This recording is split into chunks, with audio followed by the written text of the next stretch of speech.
যেহেতু বাংলাদেশে এখন প্রচুর গরম পড়েছে, এই গরমে কলিজা ঠান্ডা করা আমি একটা মানে খুবই মজার রেসিপি শেয়ার করব। সেটার জন্য আমার লাগতেছে 2টা ফ্রোজেন আম। এটা কিন্তু ফ্রোজেন আমই লাগবে, নর্মাল আম হলে এটা হবে না। আর আমটা আমি কেটে নিয়েছি, সেটা দেখাইনি। আর এখানে আমি একটা জার নিয়েছি যেটাতে আমি আর কি ব্লেন্ডার করব। আর ইন্টারেস্টিং পার্ট হলো এখানে আমি 1 কেজি দুধ টানিয়ে 2 গ্লাস করে নিয়েছি, পুরা ঘন করে দুধটা ফ্রিজে রেখেছি কয়েক ঘন্টা। এখন আমি এটাকে ব্লেন্ডার করে নিব। তো আপনাদের যার যতটুকু লাগবে ঠিক ওই পরিমাণ দুধ নিয়ে নেবেন। আমি এখানে 2 গ্লাস নিয়েছি আর পরিমাণ মতো আম দিয়েছি। এখন জাস্ট শুধু ব্লেন্ডার করার পালা। আর এখানে আমি কোনো এক্সট্রা সুগার ইউজ করি না, কারণ দুধটা যেহেতু ঘন আর আমের যে মিষ্টিটা আছে ওটাতেই হয়ে যাবে। তো ব্লেন্ডার করে আপনারা এটা ঠান্ডা ঠান্ডা পরিবেশন করবেন। এটা আসলে খেতে এতটা মজা, এটা ম্যাঙ্গো মিল্ক শেক বলতে পারেন।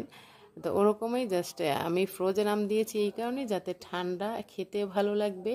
আর নর্মাল আম দিলে দেখা যায় ওইটা আপনাদেরকে এক্সট্রা আর কি বরফ ইউজ করলে সেই ক্ষেত্রে যে এই মিল্কশেকের যে ঘনত্বটা ওইটা ঠিক থাকবে না। সবাই ভালো থাকবেন, আল্লাহ হাফেজ।